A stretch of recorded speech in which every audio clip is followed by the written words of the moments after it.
안녕하십니까, 구형 강사 차입니다. 자, 오늘은 수능 특강 현대소설 4강 이태준의 해방전후 한번 가보도록 하겠습니다. 자, 이 소설은 이제 해방을 이제 제목 그대로 해방 전후, 해방이 되기 직전부터 해방이 된 직후까지의 어떤 시기를 현이라는 인물을 통해서 이제 보여주고 있는데요. 그러다 보니까 이제 해방 직전 그리고 해방이 된 한 직후 요때 이제 어떤 상황, 그 다음에 또 현이라는 인물이 이제 문학가로 여기 나오거든요. 문학가로 나오니까 이제 아무래도 지식인인데 그런 지식인의 고뇌를 그리고 있는 작품입니다. 이게 문학이라는 측면에서 이제 이 소설을 이제 작가의 어떤 자전적인 소설로 보는 경향이 있는데 뭐 일면 다 맞다고 생각하고, 그러다 보니까 이제 여기서 어떤 가지고 있는 어떤 시대 상황, 그 다음에 인물이 가지고 있는 심리 이런 것들을 잘 포착하는 게 중요한 소설입니다. 자, 그러면 여기 있는 소설 한번 시작 한번 해볼게요. 현은 집을 팔지 않았다. 자, 여기 이제 현이 주인공입니다. 현이 주인공인데 집을 팔지 않았대요. 자, 이게 무슨 말이냐면 구라파에서, 여기는 이제 구라파라는 것은 당시 유럽을 의미하는 거거든요. 그러니까 유럽에서 제2전선이 아직 전개되지 않았고 태평양에서는 일본군이 아직 라바우를 지킨다곤 하나 멀어야 2, 3년이겠지 하는 심산으로 집을 최대한도로 잡혀만 가지고 서울을 떠난 것이었다. 그러니까 무슨 말이냐면 곧 세계 2차 대전이 끝날 거라고 생각했단 말이지. 여기서 이제 전개되지 않았고 태평양에서 일본군이 라바우를 지킨다고 하나 멀어야 2, 3년이겠지라는 말은 곧 세계 2차 대전이 끝난다고 생각했어. 그래서 결국 뭐 했냐면 집을 최대한도로 잡혀만 가지고 서울을 떠난 것이었다. 이 말은 무슨 말이냐면 서울을 떠난 게 아니라 잠시 현실에서 도피함인데 이유가 하나 따로 있어요. 이제 이유가 뭐냐면 이제 그 뒤에 나옵니다. 이제 그는 공의를 아는 것이 반연으로 강원도 어느 산업이었다. 여기서 이제 공의라는 건 공적인 일을 하고 있는 의사이니까 아무래도 이제 보건소 같은 데 일하고 있는 의사 얘기하는 것 같고요. 여기서 이제 반연이란 것은 인연이에요, 인연. 그래서 여기에 공의를 아는 것이 인연으로 어느 강원도 산업을 가게 됩니다. 자, 여기가 이제 이 강원도 어느 산업이 바로 공간적인 배경이 되겠죠, 그죠?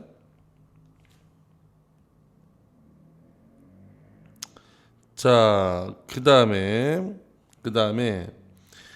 철도에서 80리를 버스로 들어오는 곳이요. 예전에 현감이 있던 곳이나 지금은 면소와 주재소뿐인 한적한 구읍이었다. 이제 여기는 이곳이 어떤 곳이냐면 철도에서 80리를 버스로 들어오는 곳이고 현감이 있던 곳이나 지금은 면소와 주재소뿐인 한적한 구읍이었대요. 그 말은 무슨 말이냐면 여기는 서울과 대조되는 시골 공간임을 이야기하는 겁니다. 어느 시골사나 공인은 관리들과 무관하다고 하니, 자, 여기서 이제 무관하다는 것은 서로 허물없이 가깝다 이런 뜻입니다. 서로 허물없이 가깝다. 다시 여기서 무관하다는 것은 서로 허물없이 가깝다. 허물없이 가까움. 자, 그래서 무엇보다 그 덕으로 징용이나 면할까 함이요. 자, 징용이나 면할까 함 여기다가 1번. 두 번째가 다음으론 잡곡의 소산이 식량 해결을 위해서 식량 해결 여기에 2번. 그 다음에 그러고는 가까이 임진강 상류에 있어 낚시질로 세월을 기다릴 수 있음. 낚시질로 세월을 기다릴 수 있음. 여기다가 3번. 그래서 지금 여기는 1번부터 여기는 이 3번까지가 서울을 버리고 여기는 이 어느 산업, 여기는 강원도로 오게 된 이유인데 그 중에서도 이 징용이나 면할까라 합니다라는 것이 이게 바로 주된 이유가 되겠습니다. 그 이유 중에서도 주된 이유가 되는 거야. 결국에는 지금 이 징용을 면하기 위해서 이곳으로 오게 됐어요. 자, 여기까지는 다 됐죠? 자, 그 다음. 그러나 와서 실정에 부딪혀보니 이 세 가지는 하나도 탐탁한 것이 아니었다. 그러니까 결국에 무슨 말이냐면 와서 지금 여기 와보니까 지금 이 세 가지를 이룰 수 있는 게 마땅치가 않다. 즉 현실이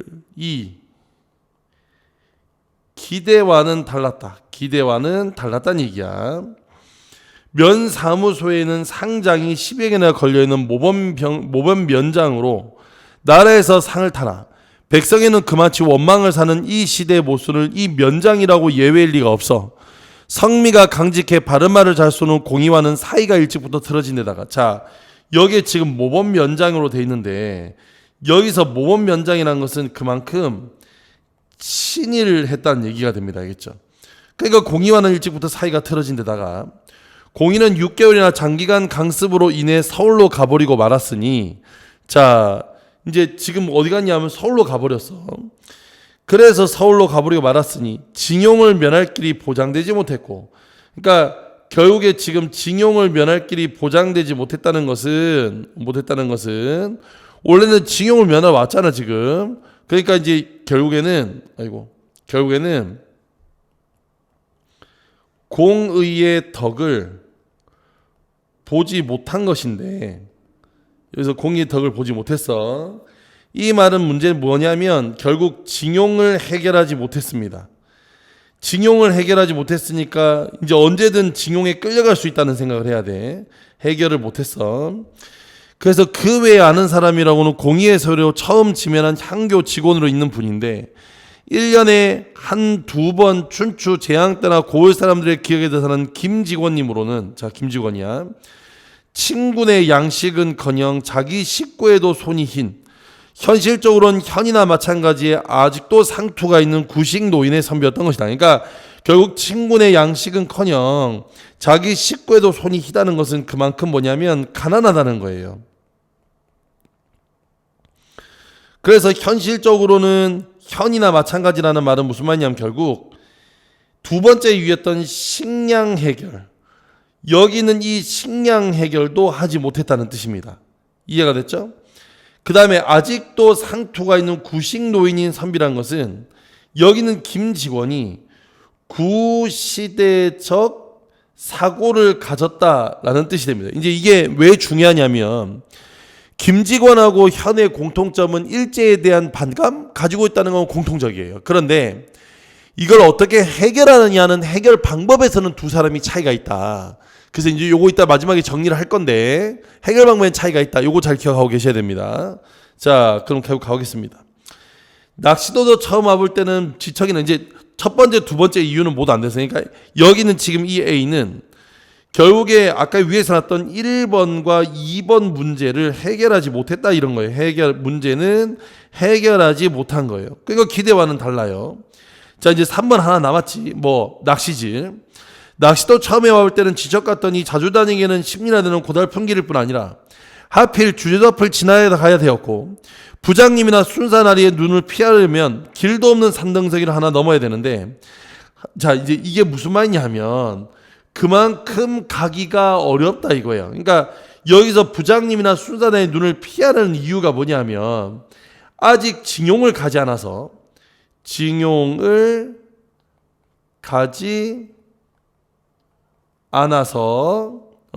여기서 안아서 피해 다녀야 해요. 피해 다녀야 합니다. 자, 그러니까 결국에는 이렇게 하게 됐다는 거야. 그러니까 결국 이 말은 무슨 말이냐면, 자, 여기는 이 말은 지금 세 번째 이유 있죠, 그죠? 여기는 이 세 번째도 결국 해결되지 못했다는 거야. 낚시질하면서 한가롭게 보낼 줄 알았더니 그것도 안 됐어. 자, 특히나 가네무라라는 조선 순사. 자, 가네무라는 조선 순사니까 여기서는 이게 조선인인데 일본 순사를 하고 있죠, 그죠? 이제 친일을 하고 있는 분이야. 현은 낚시 도구를 즐겁해, 여기서 이제 가다가 이제 가네무라를 만났어. 그래서 현은 낚시 도구를 즐겁을 뒤로 해놓고 감추며 한 걸음 물러서 바라보니, 그러니까 여기는 이 낚시 도구가 나오는데, 여기는 이 낚시 도구는 여기는 이 사람들로 하여금, 야, 너 이게 너 시대에 지금 너무 태만하구나. 그러니까 여기는 이 시대에 태만한 증거물이 되는 거야. 그러니까 지금 이거 보여주면 안 돼요. 그럼 어떻게 된다고? 이 태만한 증거물이기 때문에 이거 하게 되면 끌려갑니다. 징용. 그래서 촌사람들이 무슨 나무 껍질을 벗겨온 것을 면석이들과 함께 전감하는 모양이다. 우통은 속옷바람이나 다니는 각반을 차고 칼을 차고 외초를 두고 이 사람 저 사람에게 거드름을 부리고 있었다. 그러니까 막 이곳저곳 다니면서 막 사람들 수주게 다녔어. 꼭 날래 끝날 것 같지 않아 혀는 이번도 다시 돌아서 뒷산등을 넘기로 하였다. 자, 그래서 끝날 것 같아서 혀는 결국에 뒷산등을 넘기로 했어요. 여기 멀긴 뭔데 어쩔 수 없어. 왜? 여기서 지금 뭐냐면 순사의 눈을 피해야 되거든. 그래서 순사의 눈을 피하기 위한 노력이죠. 자, 길도 없는 가닥숲을 접치며 비위의 미끄러운 비탈을 한참이나 헤매어서 비로소 펑퍼짐한 중턱에 올랐을 때다. 멀지 않은 시야에 곰처럼 시커먼 것이 우뚝 서 있는 것이 순사부장이다. 아유, 순사를 피했더니 순사부장을 만나요. 첩첩산중이네요. 그죠? 그래서 혀는 산짐승에게 보다 더 놀라들었던 두 손의 낚시 도구를 이번에는 펄썩 놓아버리었다. 그러니까 지금 상황이 뭐냐면 피했더니 오히려 지금 순사부장을 만나는 상황이야. 이해돼서? 그러니까 이거 지금 뭐였냐면 아니 지금 이제 상황이 이거를 피하려다가 그죠? 더 나빠진 상황.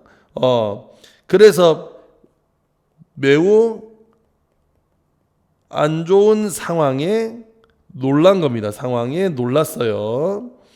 자, 당신 어디가오? 물어봤어. 현의 눈의 부장은 눈까지 부릅뜬 것으로 보였다. 그러니까 현의 눈에 부릅뜬 걸로 보인 건 현의 시각이야. 그러니까 현의 시각으로 보면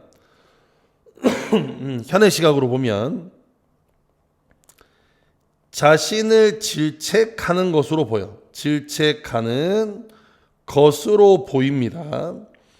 그랬더니 내 바람 좀 쏘이려고요. 그제야 혀는 대패밥 모자를 벗으며 인사를 하였으나 부장은 이미 딴 쪽을 바라보는 때였다. 부장이 바라보는 쪽에는 면장도 서 있고 자세히 보니 남향으로 큰 전국 코트만치 장방형으로 새끼줄이 치어져 있는데 부장과 면장의 대화로 봐 신사 털을 잡는 눈치였다. 자, 여기다 이제 신사 같은 거 만들고 싶었나 봐. 그래서 혀는 말뚝처럼 우뚝 섰을 뿐 어찌해야 좋을지 몰랐다. 그러니까 결국에 지금 매우 난감해하고 있는 거예요. 여기서 물어봤는데 어떡하지? 낚시를 계속 가야 되는 거야? 아닌 거야? 그래서 매우 난감해하고 있어. 이거. 자, 매우 난감해졌어요.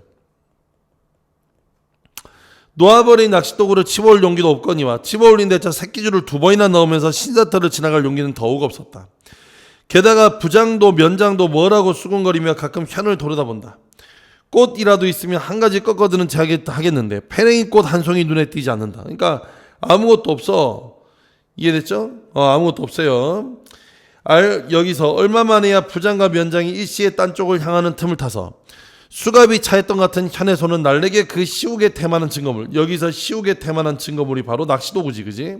낚시도구.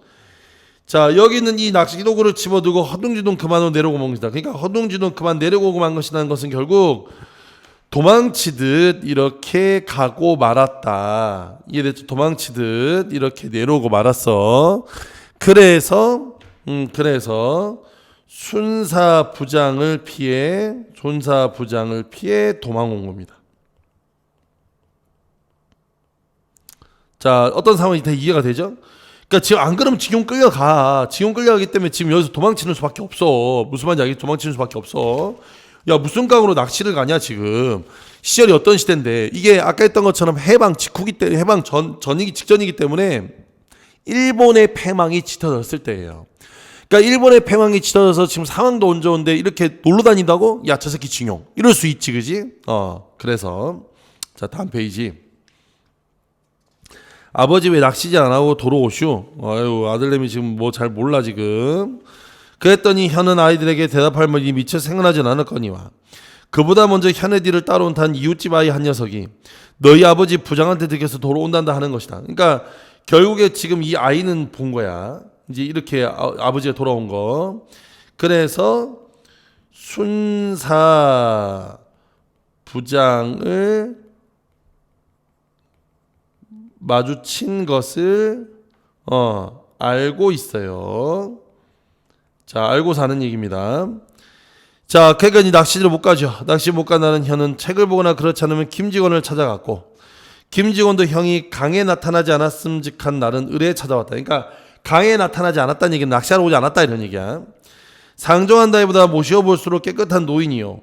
이 골에서는 엄연히 존경을 받아야 오를 유일한 인격자요 지사였다. 그러니까 여기야 모시어 보면 볼수록 깨끗한 노인이고, 이 골에서 엄연히 존경을 받아야 한 유일한 인격자요 지사였다 하는 거 보니까 기본적으로 지금 현이 여기는 김직원이라는 사람에게 현의 호감 혹은 긍정적인 평가를 하고 있다는 거 알겠지, 그지? 긍정적인 평가.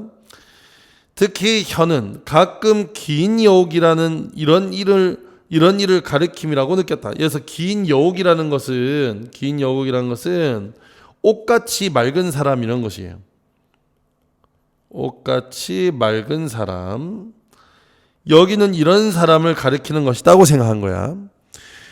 김인현의 여기서 이제 김인현은 알죠? 이게 김인현이라는 게 그 1919년 3월 1일 운동 얘기하는 거야. 3.1 운동. 감옥살이로 서울에 끌려왔을 뿐 조선이 망한 이후 한 번도 자유로는 총독부가 생긴 서울에는 오기를 피하니라. 그러니까 오기를 피했다는 것은 못 간 게 아니라 안 간 거예요. 그죠? 안 간 거. 그래서 결국에 지금 여기서 봐라. 조선이 망한 이후 한 번도 자유로는 총독부가 생긴 서울에 오기를 피했다. 그 다음에 창씨를 안 하고 견디는 것은 물론 보이지? 그 다음에 다시 상투요 갓이었다 하는 거 보니까 여기서 지금 뭐하고 있냐면 이 김직원의 지사적 면모를 알 수 있어요. 지사적인 면모. 거의 애국지사. 지사적인 면모를 알 수 있어. 그래서 이제 다 연결됩니다. 이거 다 연결돼서. 현가는 워낙 수십 년 연장인데다가 현이 한문에 붙여 그분이 지은 시를 알지 못하고 그분이 신문학에 관심하여 현대문학을 논담하지 못할 것엔 서로 유감일 뿐. 그러니까 무슨 말이냐면 잘 봐라.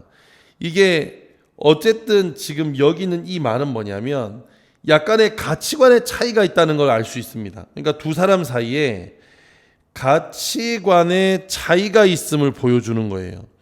그러니까 이 사람은 전통문학을 하는 사람인데 반해서 여기는 현대문학을 하는 사람이니까 서로 가치관의 차이가 있다. 근데 그럴 뿐 불행한 족속으로 억천 암흑 속의 일루 광명을 향해 남몰래 더듬는 그 강곡한 심정의 촉수만은 말하지 않아도 서로 굳게 잡히고 남아 한두 번 만남으로 서로 간담을 비추는 사이가 되었다. 그러니까 무슨 말이냐면 불행한 족속이란 건 지금 그 나라를 잃은 조선민족을 얘기하는 거지, 그지? 그런 족속으로 이런 곳에서 강국한 심정의 촉수만은 말하지 않아도 서로 굳게 잡히고도 남아 한두 번 만나면 서로 간담을 비추는 사이라는 것은 뭐냐면 결국 나라를 잃은 슬픔과 울분은 서로 공통적으로 느끼고 있다. 울분을 공통적으로 느끼고 있다는 거야. 그래서 한자상으로 굳이 하자면 동병상련이 되겠죠. 그죠? 그래서 이런 공통점이 있어. 그러니까 공통점과 차이점을 보자면 나라 잃은 슬픔을 가지고 있다는 건 공통점. 하지만 두 사람 사이는 엄격하게 뭐가 있다? 가치관의 차이가 있다. 자, 그래서 하루 저녁은 주름 잡히었으나 정체놓는 두 눈에 눈물이 마르지 않은 채 찾아왔다. 자, 눈물이 마르지 않은 채 찾아왔어. 자, 왜 눈물을 흘렸냐? 현은 아까는 촛불을 켜고 맞았어요. 아끼는 촛불을 켜고 맞았어. 내 오늘 다 큰 조카 자식을 행길에서 매질을 했어. 내 조카 자식을 매질을 했다는 거야. 때려서. 김직원 손을 부들부들 떨고 있었다. 그러니까 그저 손을 부들부들 떨고 있다는 것은 그만큼 감정이 격해 있다는 얘기죠. 그죠? 감정이 격해요. 지금. 조카 하나가 면서기로 다니는데 그의 매부 즉 이분의 조카사위 되는 청년이 일본으로 징용강에 사는 도중에 도망해 왔다. 몸을 피해 처가에 온 것을 이곳 면장이 알고 그 처남들어 잡아오라고 했다. 이 기밀한 매부 청년은 산으로 뛰어올라갔다. 처남 청년은 경빙단의 응원을 얻어 산을 에워싸고, 그러니까 여기서 매부 청년, 차남 청년 나오는데 자 정리하면 여기서 매부 청년은 징용을 가다 도망을 왔어. 징용 가다가 도망쳐 온 거고, 여기는 처남 청년은 뭐냐면 이거 구분해야 됩니다. 처남 청년은 면석이로 근무하는데 일제를 위해서 일을 하고 있습니다. 이해됐죠? 일제를 위해서 일하고 있어요. 자, 그래서 주재소로 넘겼다는 거야. 그러면 여기서 지금 때렸다는 다 큰 조카 자식이란 건 결국 여기서 말하는 이 처남 청년을 이야기하는 거예요. 처남 청년. 강박한 처녀 처남이로군. 여기서 강박하다는 건 야박하다 이런 얘기예요. 야박한 처남 청년이로군. 현도 탄식하였다. 잡아오지 못하면 내가 대신 가야 한다고 다짐을 받았었디다만 대신 거기로서 제지호로 피해온 명석이 매부 녀석을 경방단을 끌고 올라가 돌 풀매질을 해가면서까지 붙들어 함정에 넣어야 올소? 지금 젊은 놈들은 쓸개가 없습니다. 자, 지금 젊은이들은 쓸개가 없다는 거야. 이렇게 끌려갔다는 거예요. 그러니까 결국에는 지금 여기에서 자, 지금 젊은 놈들은 아이고 지금 젊은 놈들은 쓸개가 없다. 자, 이 말은 결국에 뭐냐면 이 말은 조카에 대한 평가죠. 그죠? 예, 조카에 대한 평가. 조카의 몰인정을 부정적으로 평가했어요. 그러니 지금 세상의 부모르기론이 그걸 어떻게 공연히 책망하십니까? 아니 이거 어떻게 책망하냐? 이거 어쩔 수 없는 거 아니냐? 현실 속에서 어쩔 수 없다고 여겼어. 어쩔 수 없는 거 아니에요? 자, 그랬더니 분에 견딜 수가 있어? 변소 나오는 놈을 노상이면 어떻소? 잠자코 한참 대설대가 끊어져 나가도록, 여기서 대설대라는 것은 담뱃대를 얘기하는 거예요. 이 담뱃대가 끊어져 나가도록 해주었지요. 맞는 제놈도 까닭을 알게고 보는 사람도 아는 놈을 알겠지만 알면 대사요? 뭐 알면 대수요? 이거예요. 알면 대사요? 알면 대수요? 이날은 현도 우울한 일이 있었다. 자, 이제 서로 이제 우울한 일 얘기하는 거야. 서울 문인 보국회에서 문인 걸기 대회가 있으니 올라오라는 전보가 온 것이다. 그러니까 결국에 지금 여기서 이제 이런 편지가 올라온 거예요. 문인 걸기 대회 있으니까 일로 오라는 거예요. 이건 결국 이거 무슨 말이냐면 친일 행사예요. 여기 있는 이 친일 행사에 참여하라고 결국에 압박과 압력이 온 거야. 현에게는 엽산장이 와도 먼저 알고 있는 주재소에서 장문전보가 온 것을 모를 리 없고, 일본 제국의 흥망이 절박한 이때 문인들의 걸기대회에 밤낮 낚시질만 다니는 이자가 응하느냐 안 응하느냐는 주재소뿐 아니라 일본인이요 방공감시 초장인 우평국장까지도 흥미를 지인 듯, 현의 딸아이가 저녁 때 편지 붙이러 나갔더니 너희 아버지 내일 서울 가느냐 묻더라는 것이다. 그러니까 결국에 지금 여기서부터 여기까지 지금 딱 보니까 여기서 지금 여기는 이 현이라는 사람은 매우 요주 인물이었구나. 즉 다시 말하면 주요 감시 대상이었던 거야. 모두 다 관심을 가지고 있었어. 이거 어떻게 할 건지 이해됐죠? 김직원은 처음엔 현더러 문인걸기대에 가지 말라고 했다. 왜? 이거는 친일 행사니까 가지 말라고 한 거야. 이해됐죠? 자, 왜냐하면 이제 협조하면 안 되니까. 가지 말라는 말을 듣니 현은 가지 않기가 도리어 겁이 났다. 그런데 그 다음날 세 번째의 다우간 답절을 하는 독촉 정보를 받았다. 그러니까 결국에 다음날 두 번째 또 그 다음날 세 번째 이렇게 독촉 정보를 받았어요. 야, 너 어떨 거냐라고 독촉 정보를 받은 거야. 그러니까 즉 결국 현에 대한 압박이 심해져 가는 거예요. 그랬더니 김직원은 현을 찾아왔습니다. 우리 딸이 노혼한 것들이야. 여기서 우리 딸이 노혼한 것들은 늙은 자기 얘기하는 거야. 자기 자신. 여기서 새 세상을 만나들 무슨 소용이니까만 현공 같은 젊은이는 어떻게든 부지하다가 그의 한몫 맡아주시오. 자, 이게 지금 무슨 말이냐 한 바람. 자, 여기서부터 갈게. 현공 같은 젊은이는 어쨌든 부지했다가 그의 한몫 맡아주시오. 그러자면 웬만한 일건 과히 뻗대지 맙시다. 자, 이게 무슨 말이냐면, 그래서 지금은 협조하는 척을 해서 협조하는 척을 하여 위기에서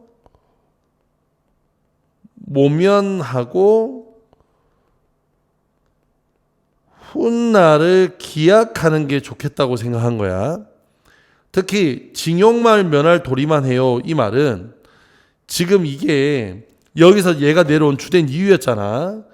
그래서 징용을 피하기를 원하는 건데 그 말은 무슨 말이냐면 협조하는 척을 하라는 것은 그 문인대에 참석하라는 거예요. 문인대회 참석을 권유하는 겁니다. 처음에는 일제에 의한 행사라서 반대를 했는데 오히려 지금은 권유를 했어. 왜? 뭐 가지 않으려면? 징용 가지 않으려면. 됐죠? 그리고 이날은 가네무라 순사가 나타나서 이틀밖에 안 남았는데 언제 떠나느냐. 떠나면 여권 증명을 해가지고 가야 되지 않느냐.